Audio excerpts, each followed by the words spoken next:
मैं जो ये परवीन जी बोल रहे हैं, ये इनकी 3 कॉलोनियाँ हैं जिनके बारे में मैं बता दूं। एक इनकी जो कॉलोनी है वो है काछवा के अंदर, जो अर्बन एरिया कंट्रोल एरिया से बाहर है। वहाँ हमारी जुडिक्शन नहीं है, वो फ्री जोन है, वहाँ पे इन्होंने कॉलोनी काटी है। उसके अंदर हमने कोई कार्रवाई की नहीं की, ना कोई नोटिस दिया, ना हमारा कोई नोटिस बनता है उसके ऊपर। दूसरी जो कॉलोनी है वो है गोगड़ीपुर के पास, और वहाँ पे जब हमने इनको नोटिस दिया तब ये एक मकान बना रहे थे। तो नोटिस देने के बाद इन्होंने वहाँ पे हनुमान जी की मूर्ति रख दी और वो हनुमान जी की जो ध्वजा होती है वो लगा दिया है कि जी ये तो मेरा मंदिर है। तो हमने इनको बताया, समझाया कि अगर आप इसमें एग्रीकल्चर करोगे तो हम छोड़ देंगे, वरना तोड़ देंगे। आप मंदिर का सहारा लेने की कोशिश बिल्कुल ना करें। तो इन्होंने हमारी बात मानी और हमने भी इनकी बात का स्वागत किया। पिछले 2 साल से कंटिन्यू वो उस कॉलोनी के अंदर खेती कर रहे हैं, तो हमने कभी भी उस कॉलोनी को नहीं तोड़ा इनका। जिस कॉलोनी की तीसरी कॉलोनी की बात है जो त्रावड़ी के अंदर है, वो मैं आपको यहाँ दिखा देना चाहता हूँ। इस कॉलोनी की ये बात कर रहे हैं, ये मेरा कंप्यूटर स्क्रीन है। यहाँ पे 18/11/2020 को ये कॉलोनी को हमने डेमोलिश किया था। ऑलमोस्ट 6 महीने होने जा रहे हैं इस डेमोलिशन को। इन 6 महीनों के डेमोलिशन में ना कभी हमने इनसे बात की, ना हम कभी गए। डेमोलिशन कभी दोबारा हुई नहीं। ये एकदम से पता नहीं कहाँ से कैसे आ गए हैं। ये इनका कोई आपसी झगड़ा है कि जिन लोगों से इन्होंने ज़मीन खरीदी है, फिर वो कह रहे थे जिनको वापस दे दी है, फिर वापस देने वालों ने फिर इनको वापस दे दी है। ये इनका कोई आपसी झगड़ा है। और मेरा तो इन्होंने इसके अंदर नाम बिल्कुल जोड़ दिया है।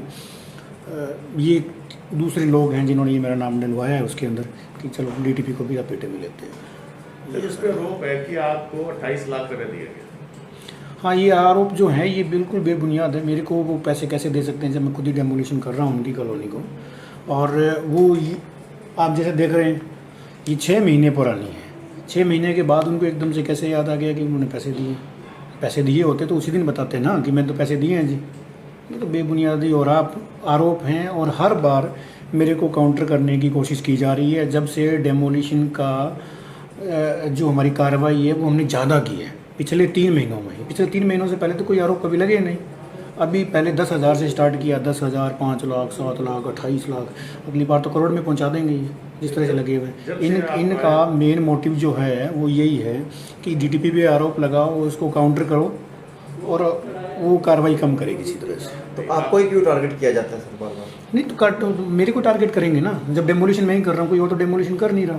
तो डेमोलिशन करेगा उसी को तो टारगेट करेंगे। बल्कि ये गलत डायरेक्शन में चल रहे हैं सारे के सारे।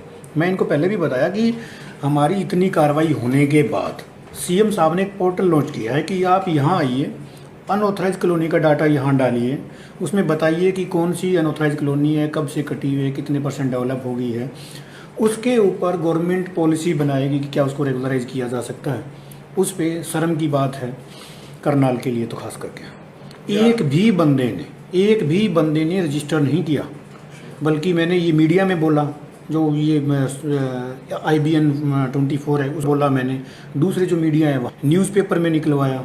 40 बोर्ड बनवा के अलग अलग अनऑथराइज कॉलोनी में, DC ऑफिस में, बस स्टैंड पे, मेरे ऑफिस में, MC ऑफिस में लगाए हैं, जहाँ पे लोगों की भीड़ रहती है कि आए पढ़े और अपनी अनऑथराइज कॉलोनियों का डाटा डालें। बल्कि मैंने तो जो ये स्मार्ट सिटी की जो LED हमारी लगी हुई है उनके ऊपर भी चलवाया उनको। 86 से ज़्यादा कॉलोनियों का डाटा डल चुका है पूरे हरियाणा में, और करनाल का एक ही नहीं है। कुछ मुझे लगता है कुछ चाहता ही नहीं होगा शायद कि ये अप्रूव हो। वो चाहते हो कि इसी तरह के तमाशे चलते रहें, DTP आए तो छोटी छोटी कॉलोनियाँ हैं, जैसे किसी का आधा एकड़ है, किसी का 1 एकड़। अगर बड़े चंक में अगर उनको देखा जाए तो अगर जोड़ दिया जाए तो मुझे लगता है कि 40-45 कॉलोनियाँ होंगी। उनमें 40-45 कॉलोनियों के अंदर से हमने 44 कॉलोनियों का एक बार डाटा भेजा हुआ है सरकार को कि इन पे अप्रूवल का विचार किया जा सकता है। अभी सरकार ने उसी पे ही अपना हैंड देते हुए जनता के हाथ में एक चाबी दी है कि आप आइए, ये हमारा पोर्टल है, इस पर आओ और अपनी कॉलोनी का डाटा फीड करो और हमें बताओ कि कौन सी है और कितनी क्या क्या कमियां हैं, ताकि हम उसमें कोई पॉलिसी बना सकें। लेकिन कोई आगे नहीं आया अभी तक। आप जब से आए आप चर्चा में रहे हैं, किसी पार्टी से जुड़े कि नेता की भी बिल्डिंग तोड़ने में आप चर्चा में रहे, हर काम में चर्चा में, उसका मुख्य कारण क्या है? नहीं, हमने सबके लिए समान रूप से काम किया है। हमने कोई किसी को टारगेट नहीं किया, जैसे पीछे लगाया मेरे पे आरोप कि ये टारगेट करके मीडिया BJP को टारगेट करके ये कर रहे हैं, सरकार को बदनाम करना चाहते हैं। हम तो सरकार के साथ हैं, हम सरकार को क्यों बदनाम करेंगे? जो सरकार के जो आदेश हैं वही तो फॉलो कर रहे हैं। सरकार को कैसे बदनाम कर सकते हैं? कभी कह रहे हैं कि ये सिरसा डिस्ट्रिक्ट से हैं, ये उनके खास हैं, फिर बीजेपी वाले कहते हैं कि नहीं नहीं ये भूपेंद्र सिंह हुड्डा के खास हैं। ये ऐसे नहीं होता। हम अपने जो काम है वो समान रूप से कर रहे हैं। पहले ये था कि ये गरीबों के मकान तोड़ता है, अमीरों के नहीं तोड़ता। अब जब अमीरों के शोरूम टूट गए तो ये कहते हैं ये दूसरी पार्टी से हैं। ये तो ऐसा है कि जब तक कार्रवाई चलती रहेगी आरोप लगते रहेंगे। अगर जिस दिन मैं यहाँ बैठ जाऊँगा अंदर, ईमानदार भी हो जाऊँगा और किसी पार्टी से भी नहीं रहूँगा। ये भी आरोप मीडिया में लगते रहे हैं कि ये जो कार्रवाई हो रही है, जो बड़ी रियल स्टेट है उनकी शय पे हो रही है। नहीं, ये तो मैंने कल फर्स्ट टाइम सुना कि ये रियल स्टेट जो भी यहाँ पे हैं उनके कहने से हो रही है। उनके कहने पे होती तो मैं तो 2 साल से था, पहले क्यों नहीं हुई? ये तो सरकार के आदेश हैं इसलिए हो रही हैं। हाँ, रेट ज़रूर बढ़ गए हैं। जो अप्रूव्ड कॉलोनी है उनमें रेट बढ़ गए हैं, तो उनको एक पॉइंट ज़रूर मिला। कल मैंने सुना बलविंदर को, जो MC हैं हमारे, कि अल्फ़ा सिटी के कहने पे या कोई और दूसरी सिटी के कहने पे इतने रेट बढ़ गए। रेट बढ़ गए हैं, मार्केट में भी तेज़ी है। और सिर्फ करनाल के रेट नहीं बढ़े हैं, हर जगह के रेट बढ़े हुए हैं। कुछ दिन पहले मुख्यमंत्री करनाल आए थे तो पार्षद मिले थे, तो उन्होंने आश्वासन दिया था कि अवैध कॉलोनी को तोड़-फोड़ नहीं होगी, उनको सील किया जाएगा। हाँ, तो जब CM साहब के आदेश हैं तो आपने देखा होगा कि 15-20 दिन हो गए हैं, हमने कोई बड़ी कार्रवाई को अंजाम नहीं दिया है, किसी के लेंटर वेंटर नहीं तोड़े हैं। और 31 मार्च तक का टाइम दिया हुआ है CM साहब ने, गवर्नमेंट ने, कि हमारे पोर्टल पे अपलोड करें।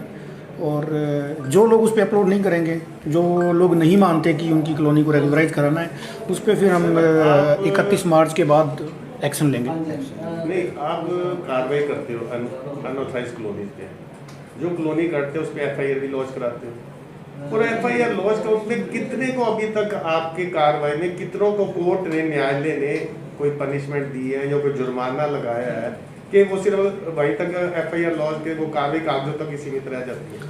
हाँ, पिछले एक साल का डाटा मैं आप लोगों के साथ शेयर करना चाहूँगा। हमने टोटल 27 FIR भेजी थी, उसके अंदर से 26 FIR लॉन्च हुई है। और 26 FIR के अंदर से कम 10 से ज़्यादा